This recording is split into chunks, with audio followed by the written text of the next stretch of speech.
2장 1절부터 하겠습니다. 1절부터 11절의 말씀이 되겠습니다.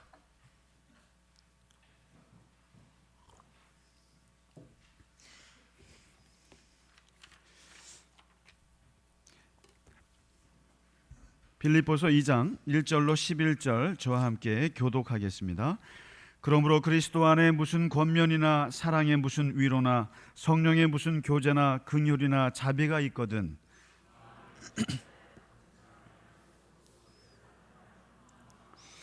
아무 일에든지 다툼이나 허영으로 하지 말고 오직 겸손한 마음으로 각각 자기보다 남을 낮게 여기고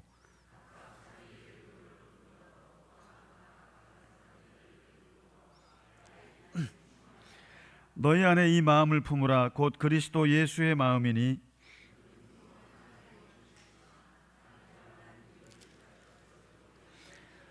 오히려 자기를 비워 종의 형체를 가지사 사람들과 같이 되셨고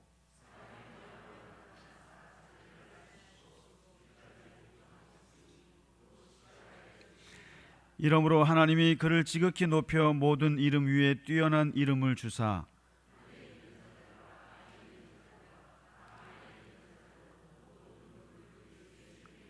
같이 있습니다. 모든 입으로 예수 그리스도를 주라 시인하여 하나님 아버지께 영광을 돌리게 하셨느니라. 아멘. 우리가 지난주에 십자가 묵상을 하고 또 오늘도 계속 이어서 십자가의 묵상을 하는데 그 지난주와 이번 주는 조금 결이 다르겠습니다.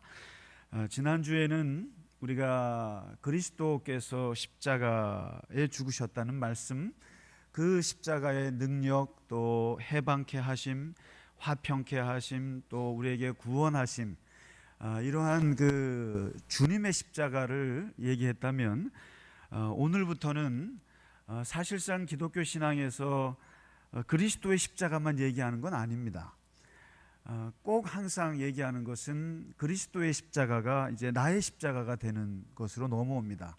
그래서 주님 십자가에 죽으셔서 슬퍼요 이러지는 않고 주님 십자가에 죽으셨으니 나도 십자가에 못 박힌다. 이게 제자도의 핵심 중에 핵심입니다, 사실은. 그래서 우리가 오늘부터는 그리스도의 그 십자가가 나의 십자가로서 어떻게 그 십자가를 지고 살아가는가, 이런 묵상이 같이 이어지게 되겠습니다. 오늘은 예수님의 그 사도 바울이 빌립보서 2장에서 이런 이야기를 합니다. 그리스도 안에서 누군가에게 권면을 하고 싶을 때 또는 사랑의 마음을 가지고 무슨 위로를 하고 싶을 때 누군가를, 그리고 성령 안에서 교인들과 어떤 교제를 할 때, 또는 누군가에게 불쌍한 마음이 들어서 긍휼한 마음이 막 일어날 때, 그리고 어떤 자비를 사람에게 베풀고 싶을 때, 이러한 경우에 위로를 하거나 권면을 하거나 교제를 하거나 긍휼을 베풀거나 자비를 베풀고 싶을 때, 쉽게 말해서 사랑을 베풀고 싶을 때 사도 바울이 이 두 가지를 얘기해 줍니다. 다툼이나 허영심으로 하지 마라. 다시 말해서 허영의식을 가지고 하지 말고 오직 겸손한 마음으로 해야 한다. 그러면서 이 겸손에 대해서 얘기를 합니다. 그러면서 이 겸손이라는 게 무엇인가를 간단히 설명하는데, 남을 자기보다 더 낮게 생각하는 것이 겸손의 기본이다. 그러니까 항상 누군가를 위로할 때 내가 위에 있고 너가 아래에 있다 이렇게 생각하면 안 된다. 항상 나보다 더 높은 사람에게 위로하고 더 높은 사람에게 교제한다라고 생각해라. 이게 겸손이다. 항상 세상에 누구보다 나보다 못난 사람은 없다고 생각해야 한다. 항상. 그리고 겸손이라는 것은 자기도 돌보지만 항상 남도 돌보는 그것이 겸손의 기본이다. 이렇게 얘기하면서 갑자기 예수님이 생각이 났나 봐요, 바울이. 그러면서 5절에 이런 이야기를 던집니다. 너희 안에 이런 마음을 품어야 한다. 누구를 위로하고 권면을 하든 간에 이런 마음을 품는데 예수의 마음을 품어야 한다. 그러면서 이제 6절부터 하시는 말씀입니다. 아까 우리 김광식 장로님께서 기도 중에도 언급하셨습니다마는 예수님의 그 겸손의 마음을 배우라 그러면서 이 6절, 7절, 8절에 걸쳐서 얘기하는 이 세 개의 구절 속에 예수님의 4단계 겸손법이 나옵니다. 쉽게 말해서 예수님의 그 인간이 겸손함을 갖추기 위해서 필히 가져야 할 그 이야기를 얘기해 줍니다. 6절에 보면 그는 원래 하나님이셨다. 첫째는 그는 원래 하나님이셨다. 그리고 6절 두 번째는 하나님이셨는데 문제는 하나님이라고 생각을 안 하신다. 그러니까 참 놀라운 얘기입니다.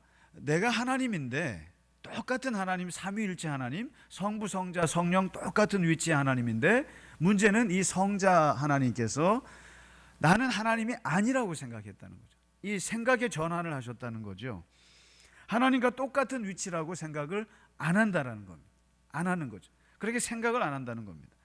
그런데 이 생각으로만 끝난 것이 아니라 7절에 보시면 행동으로 옮기셨는데 자기를 비워서 종의 형체를 가지사 사람들과 같이 되셨다. 그러니까 하나님이신데 하나님이라고 생각 안 하셨다는 것, 그리고 거기에서 더 나아가서 자기를 비워서 사람같이 되셨다. 하나님의 형체에서 사람의 형체로 바꾸셨다. 종의 형체가 되셨다. 대단한 결단을 하셨다는 거죠. 그 다음에 마지막 네 번째는 8절에 나옵니다. 사람이 되셨는데 어떻게 되셨는가 하면은 자기를 낮추고 죽기까지 복종했는데 십자가에 죽었다. 십자가에 죽으셨다. 자, 이렇게 이제 사도 바울이 예수님의 겸손의 네 단계를 설명을 하시면서 이렇게 설명을 합니다. 그래서 여기 7절에 있는 이 구절을 놓고 케노시스라고 합니다.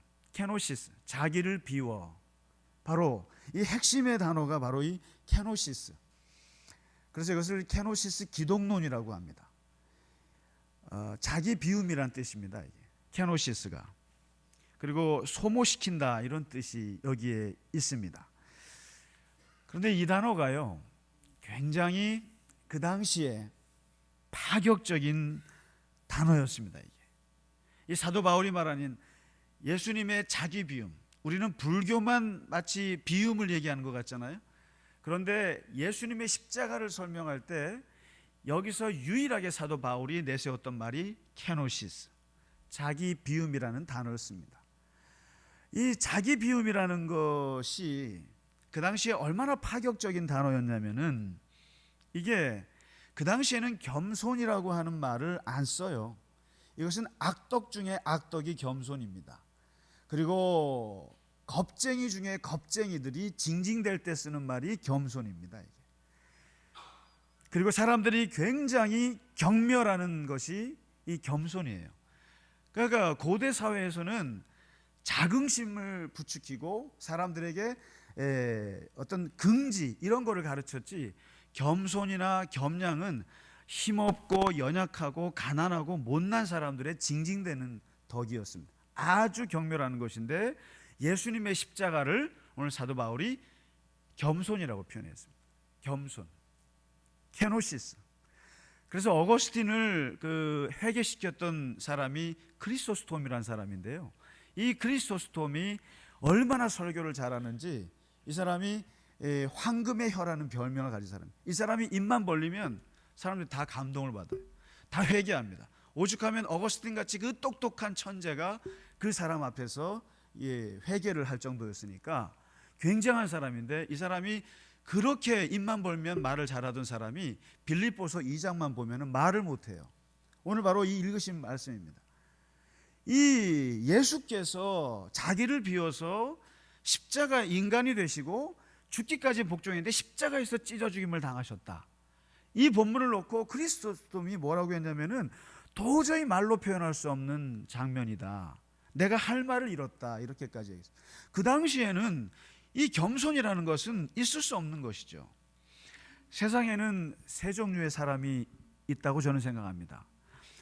가진 것이 많은데 가진 거 티내고 사는 사람, 없는 사람이 없는 티를 내는 사람.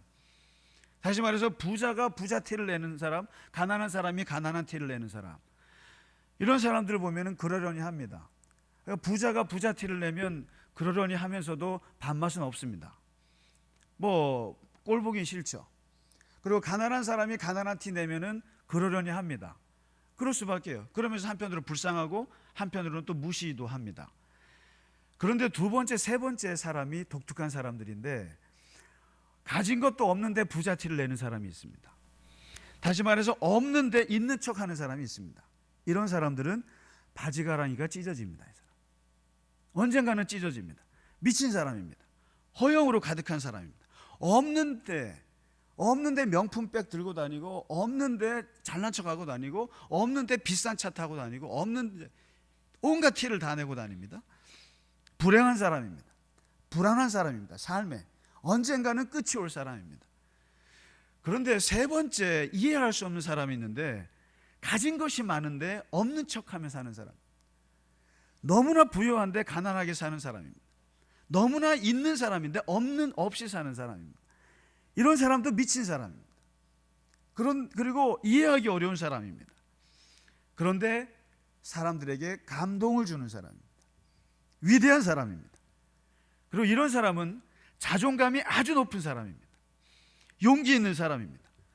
그리고 세상이 감당하지 못하는 사람들입니다. 남들이 뭐라고 해도 옷 누더덕이 입고 다녀도 아무 개의치 않습니다. 그리고 뭐 시내버스를 타고 다니건 걸어 다니건, 그리고 뭐 아주 험한 일을 하건 전혀 남들의 시선에 개의치 않습니다. 아주 당당한 사람입니다. 십자가라고 하는 것은 로마인들이 볼 때는 극악하고 인간 이하의 사람들에게 주어지는 처벌이라고 말씀드렸습니다. 아주 비참한 것입니다. 유대인들에게는 나무에 매달려 죽는 것은 하나님의 저주를 받은 사람이기 때문에 아주 꺼리끼는 것입니다. 그래서 헬라인들에게는 십자가는 미련하고 어리석고 부끄러운 것이죠.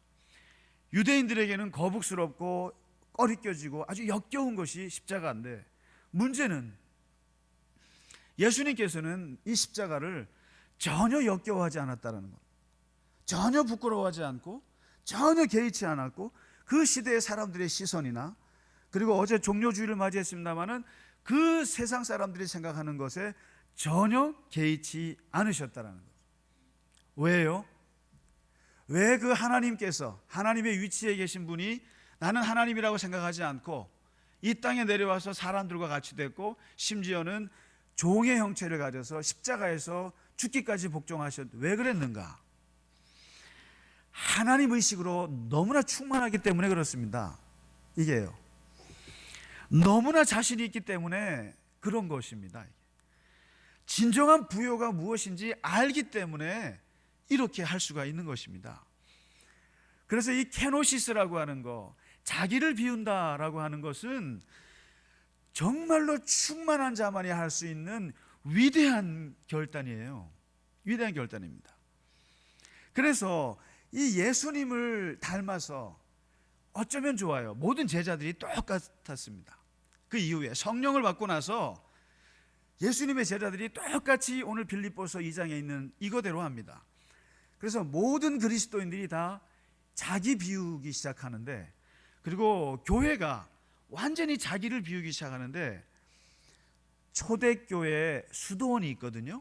초대 3세기에 수도원이 생겨날 때 교회가 타락을 했어요. 그러면서 수도원이 생기면서 사람들이 광야로 가는데, 누가 수도사로 가냐면은 그 시대의 최고의 엘리트들이 수도원으로 들어갔습니다. 정말 똑똑한 사람들 들어갔어요. 그리고 굉장히 있는 사람들이 들어갔어요.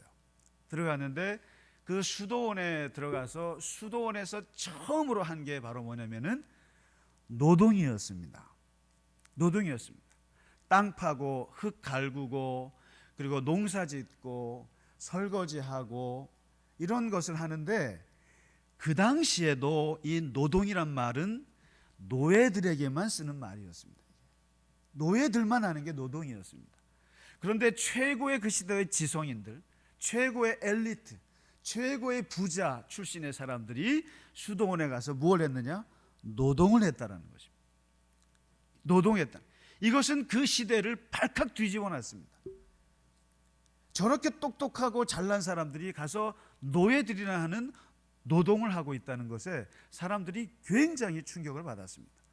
왜요? 바로 오늘 빌립보서 2장에 있는 말씀, 케노시스 그리스도를 따르기 위한 것이었습니다. 사실은 교회라고 하는 것은 참 재밌는 공동체인데, 교회는 부유한 사람들이 모여서 가난한 티를 내면서 사는 사람입니다. 있는 사람들이 모여서 없는 척하는 곳이 교회입니다. 그리고 엄청나게 잘 나가는 사람들이 종의 모습으로 연습하는 곳이 교회입니다. 그래서 직장에서는 지시하고 명령하고 닥달하던 사람이 교회에서는 복종하고 순종하고 섬기는 사람이 됩니다. 그렇게 잘 나가시는 분들이 저같이 어린 목사에게 순종하시잖아요. 아니신가요? 아니면 말고요. 상관없습니다. 세상에서 말로 사시는 분들이, 또 머리로 사시는 분들이 이상하게 교회 와서는 손으로, 발로, 가슴으로 사는 공동체거든요. 세상에서는 손에 물 한 방울 묻히시진 않으시는 분들이 교회 와서는 주방에 들어가서 온갖 설거지를 하십니다. 어제 호텔 총지배인이 설거지 하셨고, 잘 나가는 병원장님이 하셨고, 정말 말로 할 수 없는 사회에서 잘 나가시는 분들이 교회에서 앞치마 입고 설거지를 하십니다. 그런데 그 누구도 그 사람을 보고 천하다 말하지 않습니다. 그 누구도 그 사람을 보고 불쌍하다 말하지 않습니다. 오히려 위대하다고 말합니다. 충만한 사람이라고 말하죠.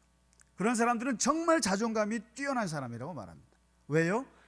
우리에게는 하나님의 의식으로 충만하기 때문에 과감히 케노시스, 비워낼 수가 있는 것이고, 그 비워내는 곳에 엄청난 하나님의 그 신비가 있는 것이죠.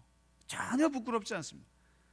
그래서 성 프란시스는 항상 이 겸손을 유지하기 위해서 항상 조심했는데, 사순절만 되면은 기도를 합니다. 금식 기도를 하는데, 제자들과 같이 금식 기도를 하다가 39일째 어느 제자가 빵을 먹었어요. 스프를 먹었어요. 배고파서. 그러니까 전부 다 제자들이 손가락질합니다. 야, 하루 남겨놓고 스프를 먹냐. 그랬더니 프란시스가 숟가락을 가져와서는 같이 스프를 먹어요. 먹으면서 말합니다. 야, 금식을 왜 하냐. 그리스도의 성품을 담기 위해서 금식하는 거 아니냐. 그런데 그 사람이 금식했다고 해서 거기다가 욕을 해대면, 야, 차라리 금식하면서 미워할 바에는 실컷 먹으면서 사랑하는 게 낫겠다. 그리고 또 한 가지, 성 프란시스가 항상 사순절에 저 섬으로 가서 혼자 금식을 하는데, 항상 갈 때마다 떡 2덩이를 가져갑니다. 떡 2덩이를 가져가서 금식하는 동안에 반쪽 덩어리를 먹고 옵니다. 왜요? 인간의 교만함을 스스로 깨기 위해서. 내가 40일을 금식했다, 한 끼도 안 먹었다, 얼마나 교만해지겠습니까? 그렇기 때문에 몇 조각을 먹고 나서 내가 얼마나 부족한지, 내가 얼마나 연약한지 자기의 완벽함을 스스로 깨는 훈련을 했다는 거죠. 왜냐하면 이 겸손이라고 하는 것은 쉬운 건 아닙니다. 사실 우리가 이게 오늘 주님 말씀하신 거대로 이렇게 십자가에서 죽기까지 복종하는 것이 쉬운 일은 아니죠. 그렇기 때문에 프란시스 같은 사람도 스스로가 빵 조각을 먹어가면서 내가 얼마나 부족하고 연약한가를 스스로가 자기를 깨면서 훈련을 했다는 것이죠. 마지막 9절 말씀에 바로 이런 케노시스가 된 사람들, 자기를 비운 모든 사람들에게는 결국 그 자리로, 높은 위치로 하나님께서 다시 올려놓는다 말씀하십니다. 그래서 하나님은 이런 사람을 지극히 높여 모든 이름 위에 뛰어난 이름을 주사 하나님께 영광이 되게 하신다. 모든 겸손한 하나님의 사람들에게는 결국 하나님께서 모든 것으로 다시 갚아주시는 그 은혜가 있다는 말씀을 오늘 해주고 있습니다. 오늘 고난주간에 그리스도의 그 겸손이 우리의 겸손이 되어서 우리 또한 함께 그 길을 가는 저희 모두가 되기를 간절히 바랍니다. 우리 다 함께 찬송가 212장